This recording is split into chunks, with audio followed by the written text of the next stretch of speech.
তোমাদের চৈতন্য হোক। বহু বছর আগে, কয়েকশো বছর আগে এ কথা আজও কত প্রাসঙ্গিক। গৌরীয় মঠের ওই সুন্দর মন্দিরটা থেকে একদম সোজা মামনিদের ফ্ল্যাটে চলে এসেছে। এবার কে মামনি? নামটা বলো তোমার। আমার নাম মিতালি পল। কৈখালি স্পেশাল কমলা কই খাবো আজকে আমরা। ভাতের সাথে খেতে ভালো লাগবে। হ্যাঁ, ভাতের সাথে ভালোই লাগে। আমি জানি না কি হবে, আপনারা বুঝে নিন। কি রান্না শিখেছো শ্বশুর মশাইয়ের জন্য? পেঁয়াজ পোড়া। এটা কখন কি হবে আমি তো কিছুই বুঝতে পারছি না। এটাকে আমি বাড়ি নিয়ে চলে যাবো? একদম সুসজ্জিত হয়ে প্লেটে কই কমলা।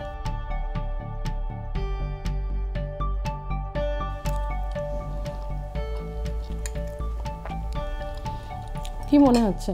তোমার জন্য যা যা গিফট এনেছি সব আমরা কিন্তু নিয়ে চলে যাবো। না না, আমি 10-এ 10 পাবো, গিফট গুলোও পাবো। ওরে বাবা,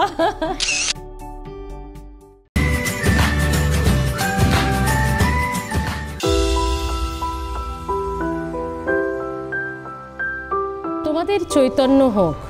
বহু বছর আগে, কয়েকশো বছর আগে এ কথা আজও কত প্রাসঙ্গিক। সত্যি কি আমাদের চৈতন্য হয়েছে? চৈতন্যের খোঁজে, শান্তির খোঁজে এলাকার মানুষ সকাল বিকেল এখানে আসে। আমরা এক অন্য খোঁজে বেরিয়েছিলাম, তবে সেই খোঁজ করতে করতেই এই মন্দিরের খোঁজ পেয়ে গেলাম। পুজোর সমস্ত আচার বিচার শুরু হবে, সে কারণে কাজকর্ম চলছে। আমরা এই মন্দিরটিতে যেখানে দাঁড়িয়ে রয়েছি সেটা হচ্ছে কৈখালি, এয়ারপোর্টের খুব কাছে, হলদিরাম এয়ারপোর্টের খুব কাছে কৈখালি এলাকা। এবং এই এলাকায় এসেছি আমরা ঠিকই, কিন্তু এই এলাকায় যে কাজে এসেছি সে কাজে আস্তে আস্তেই এই মন্দিরের দর্শন দেখুন।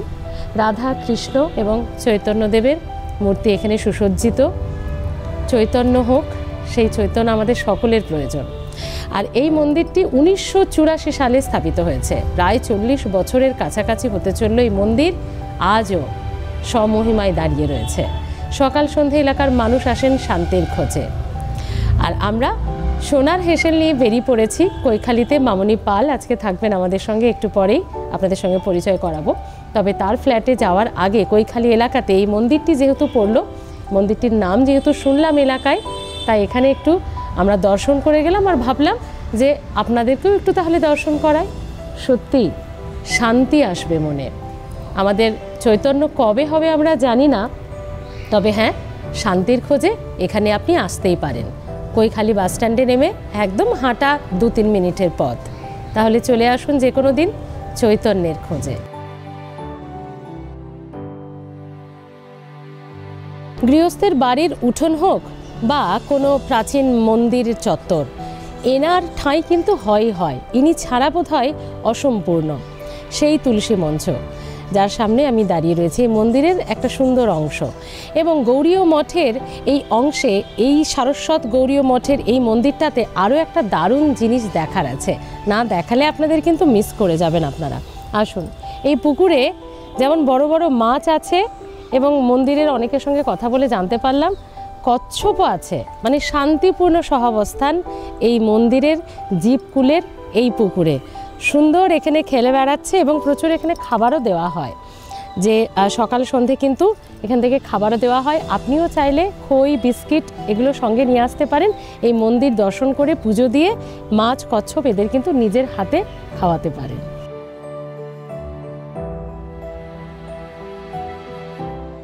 গৌরীয় মঠের ওই সুন্দর মন্দিরটা থেকে একদম সোজা মামনিদের ফ্ল্যাটে চলে এসেছে। এবার কে মামনি? এই যে মামনিদি আমার পাশে বসে আছে, মামনি পাল। আজকে সোনার হেসেলে যার ডাকে আমরা কৈখালিতে। আর একটা মজার ছন্দ হবে কিন্তু, কৈখালিতে এসে আমরা কি খাবো? কি খাবো মামনিদি বলে দাও। আজ কমলা কই খাবো। মানে এটা কৈখালি স্পেশাল হয়ে গেল। কৈখালি স্পেশাল কমলা কই খাবো আজকে আমরা। তো কমলা কই কি শুধু দেখতেই কমলা কালার, নাকি তাতে কমলা লেবুও থাকবে? না না না, এখনই সাসপেন্সটা আমরা ক্লিয়ার করব না। দিদি একদম বলার জন্য রেডি হয়ে গেছিল। এখনই আমরা সাসপেন্সটা ক্লিয়ার করব না। এটা জানার জন্য, পুরো ব্যাপারটা খোলসা করার জন্য গোটা এপিসোডটা আপনাদের দেখতে হবে। চলুন তাহলে আমরা কই কমলার দিকে এগিয়ে যাই। চলো, সরাসরি চলে এসেছি মামনিদির হেসেলে। হ্যাঁ, মামনিদি আসছে। সে না এলে রাত পেটাকে। আর আজকে এই যে একটা কই কমলা কই একটা বেশ অন্যরকম ব্যাপার হতে চলেছে, সেটা পুরো রেসিপিটা জানাবো টোটাল এপিসোডে। তার আগে কি কি লাগবে সেগুলো তো আপনাদেরকে একটু নোট করে নিতে হবে, চটপট দেখে নিন। কই কমলা রান্না করার জন্য আমি প্রথমেই নিয়েছি ম্যারিনেট করা কই মাছ, নুন, সর্ষের তেল, কালো জিরে, গুঁড়ো হলুদ, চিনি, লঙ্কার গুঁড়ো, আদা বাটা, কাঁচা লঙ্কা, জিরে গুঁড়ো, কমলা লেবুর রস এবং ধনে গুঁড়ো। এই যে কমলা লেবু আমার হাতে, শীতের মৌসুমে যেটা আমাদের তালিকায় কিন্তু একেবারে অপরিহার্য। তবে ভেবেছিলাম সাসপেন্স রাখবো, না, ইনগ্রিডিয়েন্টসও তুই নিয়ে এসে হাজির, ফলে সাসপেন্সটা রইল না। যাই হোক, এটাকে কিভাবে কই কমলায় কনভার্ট করা যায় সেটাই যে মামনিদি আমাদের পাশেই রয়েছে দাঁড়িয়ে, একদম যার হেসেলে আজকে আমরা এসেছি। তো আমাদের চলো মেন রেসিপিতে ঢুকে পড়ি, তারপরে দেখি তুমি কি করছো আজকে ব্যাপারটা। চলো শুরু করো তাহলে। প্রথমেই আমি সর্ষের তেল দেবো কড়াতে, একদম। আর মাছ ভাজার ক্ষেত্রে আমরা এখনো জেনারেলি বাঙালিরা একটু সর্ষের তেলই প্রেফার করে থাকি। তুমি মাছগুলো ভাজতে শুরু করে দাও, মাছটা ভাজতে একটু সময় লাগবে, তার কারণ এই যে কই মাছ, কই কমলা, এটা কিন্তু একটু লো আঁচে করতে হবে আমাদেরকে। আর একটু বোধহয় তুমি ফ্লেমটা বাড়িয়ে দাও, তাহলে চটপট হয়ে যাবে, না হলে কিন্তু গোটা এপিসোডটা শেষ করা আমাদের জন্য মুশকিল হয়ে যাবে, তাই তো? সারা দিন ধরে তোমার কই কমলাই দেখাতে হবে। শিখেছো কোথায় এরকম একটা ইনোভেটিভ রান্না? আমি না রান্না জানতাম না। এই রে, রান্না জানতে না, হঠাৎ করে সেটাতে কই কমলাই কিভাবে হয়ে গেল? শ্বশুর বাড়িতে না আমার পুকুর ছিল, তো ওই পুকুর থেকে কই মাছ ধরতো। আমার শ্বশুর মানে এখানেই তো, এখানেই, মানে ওই যে যখন বাড়ি ছিল আদি। হ্যাঁ, তা ওই শ্বশুর একটু ভালোবাসতো নানান রকমের রান্না করতে। তা শ্বশুরের তুমি কি আর দেবে ওর মধ্যে? না দুটোই ভাজবে এখন? আচ্ছা দুটোই থাক। হ্যাঁ, আমরা কি চাপা দিয়ে দেবো একটু? একটু দিলে ভালো হয়। তো ওই শ্বশুর কি করতো, রকমারি রান্না খেতে খুব ভালোবাসতো। উনি নিজেই বলতেন যে আমি কলকাতার ট্রেন, আমার এরকম একটা ব্যাপার। তা ওই শ্বশুরের কাছ থেকেই আমার শেখা। বাহ, মাছটা ভাজা হচ্ছে, আর কই মাছ তো দেখো ফটফট ফট করে, এটাই কিন্তু একটু চাপের। আমরা ঢাকা দিয়ে দিয়েছি, সেফ সাইড আছে। তো যাই হোক, গল্পটা ভারী সুন্দর, কিন্তু শ্বশুর মশাইয়ের দৌলতে বৌমার শেখা হয়ে গেছে প্রচুর রান্না। তবে এই যে মাছটা তুমি ভাজছো, এই মাছটা ভাজার আগে কি কি দিয়ে ম্যারিনেট করে রেখেছিলে একটু বলো তো আমাকে। মাছটা ভাজার আগে নুন আর সর্ষের তেল দিয়ে ম্যারিনেট করে রেখেছো। আচ্ছা, হালকা হলুদও দিয়েছো? হ্যাঁ, হালকা হলুদ, নুন আর সর্ষের তেল দিয়ে। বেশ, আপনারাও সেটা করতে পারেন। তো মাছ ভাজা হোক, মাছটা ভাজতে একটু সময় লাগবে, কারণ রান্নাটাও একটা আর্ট, এবং সেখানে কিন্তু নো ফাঁকিবাজি, নো তাড়াহুড়ো। আমরা তাড়াহুড়ো করছি না, একটা ছোট্ট বিরতি নিচ্ছি। দেখা হচ্ছে মাছগুলো সম্পূর্ণ ভেজে নিয়ে এসে, ফিরে আসছি বিরতির পর, সঙ্গে থাকুন। এপিসোড শুরুর আগে আমরা যেমন গৌরীয় মঠের একটা মন্দিরে এই এলাকাতেই ছিলাম, তেমন দিদির বাড়িতে এসেও কিন্তু প্রচুর ঠাকুর দেবতার মূর্তি, ছবি, ফটো সব দেখা যাচ্ছে। এবং স্পেশালি যে কৃষ্ণ ঠাকুরের ওপরে ছবিটা আপনারা দেখলেন, এটারও কিন্তু একটা গল্প আছে, তাই তো? বলো কি গল্প? এটা আমার ছোট মেয়ে এঁকেছে পুরো। দুই মেয়েই আঁকার, মানে এখন তো আঁকা শেখাতেও যায়, বড় মেয়েও করতো, একটা ছোট স্কুল করেছিল, এখন ছোট মেয়েও তাই করে। ওরা গুণী মেয়ে ভালোবাসে, দুজনেই খুব ভালো। এবং তোমার ঘরেও বেশ তুমি দাদা ভাই দুজনেই কিন্তু বেশ খুব ঠাকুর দেবতা ভালোবাসো, পুজো আর্চা ভালোবাসো। এলাকাতেও এত সুন্দর একটা মন্দির, খুব ভালো লেগেছে। চলো, আমাদের মাছ ভাজা কমপ্লিট, আমরা এবার মাছগুলোকে তুলে নিই। হ্যাঁ, এবার একটা একটা করে আমি তুলতে থাকি।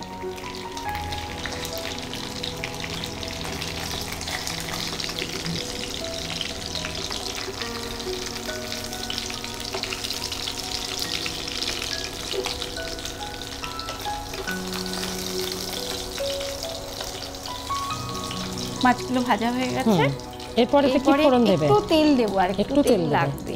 বলো কতটা দেব? অল্প একটু, বেসান। ওকে, এই তেলের মধ্যে এবারে আমি একটু কালো জিরে দিয়ে দিচ্ছি। একটু গরম করতে লাগবে।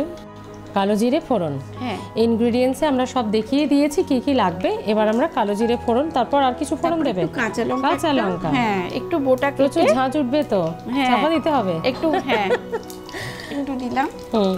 আর এই সময় আমি একটুখানি মশলাগুলো একটা বাটিতে একটু সবকিছু দিয়ে জল দিয়ে একটু ফেটে তারপর কড়াই দেব। আচ্ছা, যেমন কি কি নিচ্ছ বলে দাও। 2 চামচ আদা বাটা, 1 চামচ ধনে গুঁড়ো, 1 চামচ জিরে গুঁড়ো, একটু দিই, আর একটু দিলে ভালো হয়। একটু লঙ্কার গুঁড়ো 1 চামচ, হলুদ গুঁড়ো পুরো ভর্তি 1 চামচ, এই দিলাম। দিয়ে এবার একটু জল দিয়ে ভালো করে একটু ফেটে নেব। দিয়ে আমি ওই তেলের মধ্যে, ফোড়নের তেলের মধ্যে দিয়ে দেব।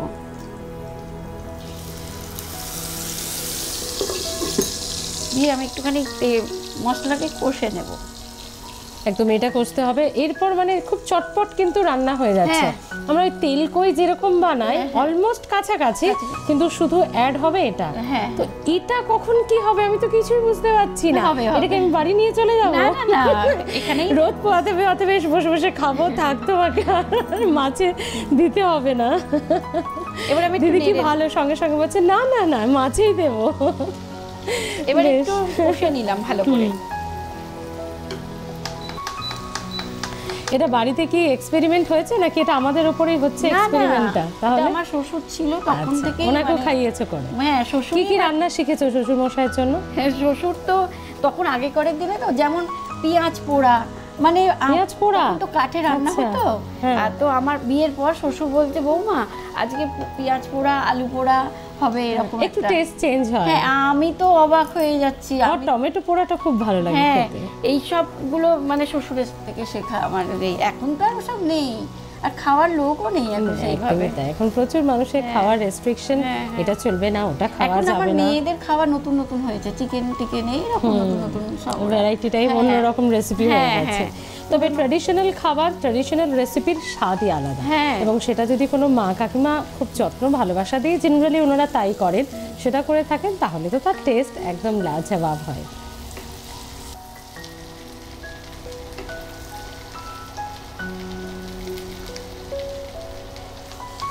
আমাদের মশলাটা মোটামুটি রেডি হয়ে গেছে, যেহেতু তেল ভাসছে আমরা দেখতে পাচ্ছি, মানে তেলটা ছেড়ে দিয়েছে। এবার বলো কি করবে? এবার আমি একটু জল দেব, মানে একটুখানি কেন মাছটা যাতে একটু সিদ্ধ হয় সেরকম জল দিয়ে দিলাম। এটা খানিকটা কি ফুটতে দিতে হবে? হ্যাঁ, এবার মাছগুলো এর মধ্যে দিয়ে দেব। আচ্ছা, দিয়ে তারপর ফোটাবে? হ্যাঁ, এর মধ্যে একটু নুন দেব এবারে।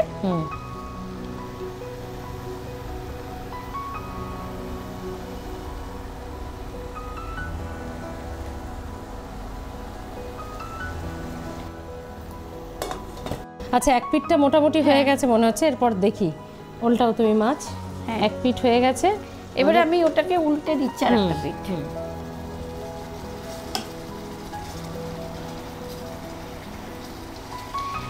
কই মাছটা একটু নরম তো, মানে বেশি না অবশ্যই। হ্যাঁ, এই মাছ বেশি ভাজলেও আর মাছটার যে অ্যানিম্যাল প্রোটিন সেটাও নষ্ট হয়ে যায়, আর খেতেও খুব একটা ভালো হয় না। হ্যাঁ, আমি নুনটা দিইনি, নুনটা দিয়ে দিলাম। একটু নুন দিয়ে দাও চামচটা।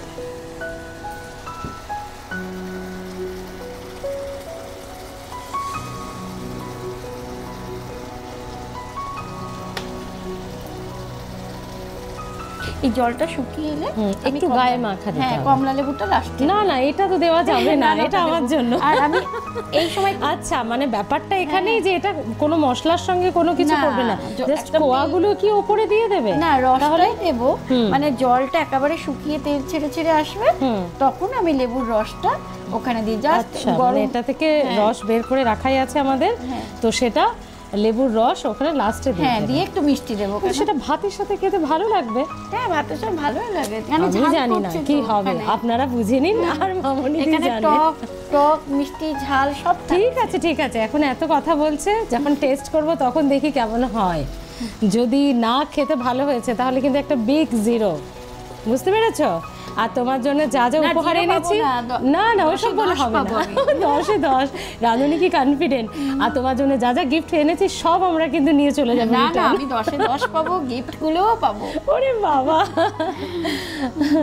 মোটামুটি রেডি হয়ে গেছে, বাকি শুধু ফিনিশিং টাচ রয়েছে। সেই ফিনিশিং টাচটা দেওয়ার পর ব্যাপারটা কমলা হয় নাকি ঘেঁটে গিয়ে কমলা হয় সেটাই দেখার। মোটামুটি হ্যাঁ, রেডি হয়ে গেছে। এবার আমরা কমলা লেবুর রসটা দেব। অ্যাট লিস্ট কমলা লেবু এলো, আমি দিয়ে দিই। হ্যাঁ, দেখি কেমন হচ্ছে ব্যাপারটা। পুরো দেবো না, হাফটা দিলে তো হবে। ছড়িয়ে দেবো তো? হ্যাঁ হ্যাঁ হ্যাঁ, বলো আর দেবো? আর দিয়ে দেব, ব্যাস। একটু চিনি লাগবে এতে, এক ছোট চামচের, এই যে ছোট চামচের 1 চামচ চিনি, কেন একটু টক ভাব তো থাকে কমলা লেবুর মধ্যে অল্প। হ্যাঁ, ব্যাস। এরপর কি আর ঢেকে রাখতে হবে না, না? আর ঢেকে রাখ, মোটামুটি তাহলে আমার ইন্ডাকশন হয়ে অফ করে গেছে। দাও। দিয়ে দিই, একবার একটু পাল্টে দিয়ে আমি ইন্ডাকশন অফ আচ্ছা। করে দিচ্ছি। পাল্টে দিয়ে ইন্ডাকশন অফ করে তারপর আমরা সেটাকে ঢেলে সুন্দর করে সাজিয়ে আপনাদের সামনে হাজির করছি। হাজির তো করব, এইটুকু সময়ের জন্য আমরা ঝটপট অফ দ্য রেকর্ড কাজটা করে নিই। তারপর কি ব্রেকের পর দেখাচ্ছি আপনাদেরকে কেমন হলো এই কমলা কই বা কই কমলা, পুরো ব্যাপারটা লেবু দিয়ে মাখামাখি করে টেস্ট করে বোঝা যাবে। একটা ছোট্ট ব্রেক, তারপর দেখা হচ্ছে, সঙ্গে থাকুন।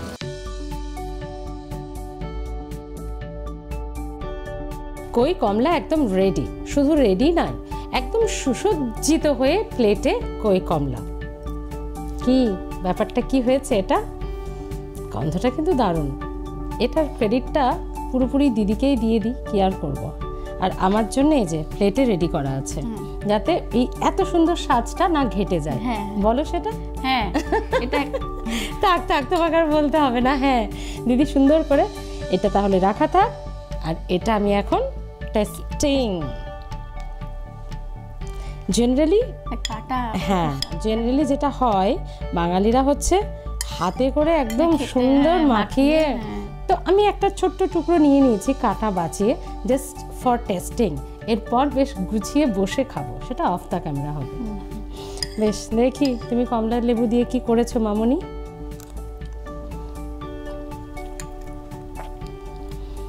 কি মনে হচ্ছে? ভালো লেগেছে?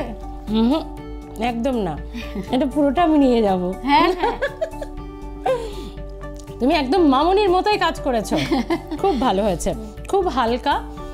দেখে যেটা মনে হচ্ছিল, অত মশলা দেখে আমি ভাবছিলাম এত তেল মশলা, কিন্তু না, একদম যখন গায়ে মাখা হয়ে যাবে পুরো রেসিপিটা শেষটা, আপনারা কিন্তু সুন্দর ভাত দিয়ে গরম গরম ভাতের লাঞ্চে এটা ট্রাই করতেই পারেন। কমেন্ট করতে ভুলবেন না বংজি বাংলাতে। অবশ্যই আপনাদের কমেন্টের আশায় থাকলাম যে এই কই কমলা বা কমলা কই রেডি করে খেয়ে দে বাড়ির লোকজন কি বলেছে, এটা কিন্তু কমেন্ট করতে ভুলবেন না। শুধু রেসিপি শিখে যাচ্ছেন, কমেন্ট করছেন না, এটা ঠিক না। তো কি ভালো লেগেছে তো? হ্যাঁ, তুমি উপহারও পাবে, কোনো চিন্তা নেই। চলো, তোমার জন্য এত উপহার রয়েছে আমাদের তরফ থেকে। হেসেলের পর্ব সেরে এবার উপহার নিয়ে বসেছি, মামনিদের হাতে সব তুলে দেবো। তবে তার আগে আরো একজন নতুন সদস্য আমাদের এই এপিসোডে অ্যাড হয়েছে, তাকে একটু পরিচয় করি।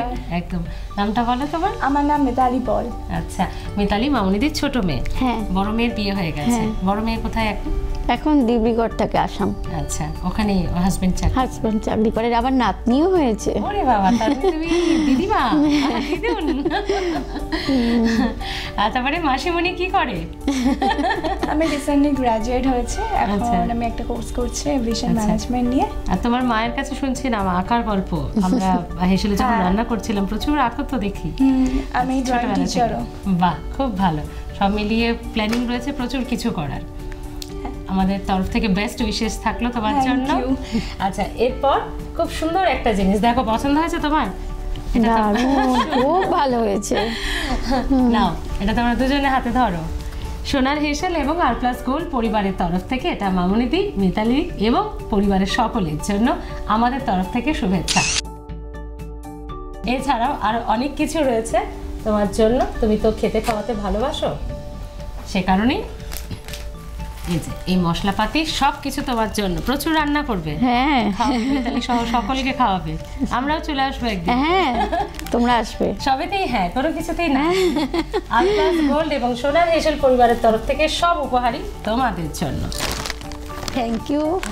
কেমন লাগলো বলো? খুব ভালো লেগেছে। উপহার পেয়ে নাকি রান্না করে? না, তোমরা যে এখানে এসছো তার জন্য মানে খুব ভালো লাগছে, আর উপহার পেলে তো আনন্দ লাগেই, আর রান্না করেও আমার খুব ভালো লেগেছে। খুব ভালো।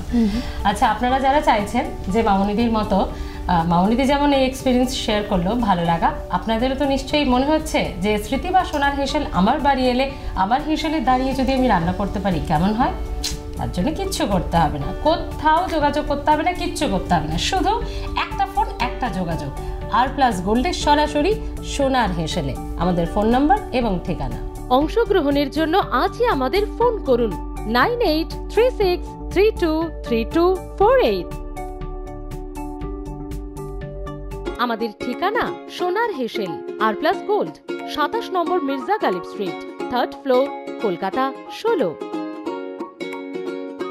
আপনারা তো জানেনই যে আর প্লাস গোল্ডে প্রত্যেকদিন দুপুরে খাওয়া দাওয়ার সঙ্গে এই খাওয়া দাওয়ার পর্বটাও আপনারা দেখে থাকেন। এরই সঙ্গে আমরা কিন্তু বংজি বাংলাতেও রয়েছি এই ইউটিউব চ্যানেল। আরও একটা কথা, শুধুমাত্র বংজি বাংলা সাবস্ক্রাইব করলেই চলবে না, আমাদের ফেসবুক পেজ, আমাদের ইনস্টা পেজ সব তৈরি হয়ে গেছে আপনাদের জন্য।